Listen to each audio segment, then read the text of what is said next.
Hujan guys, tersangkut hujan. Bisa pulang nih hujan.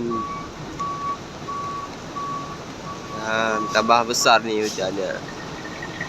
Kalau gini kan enak kita kerja, bisa tidur.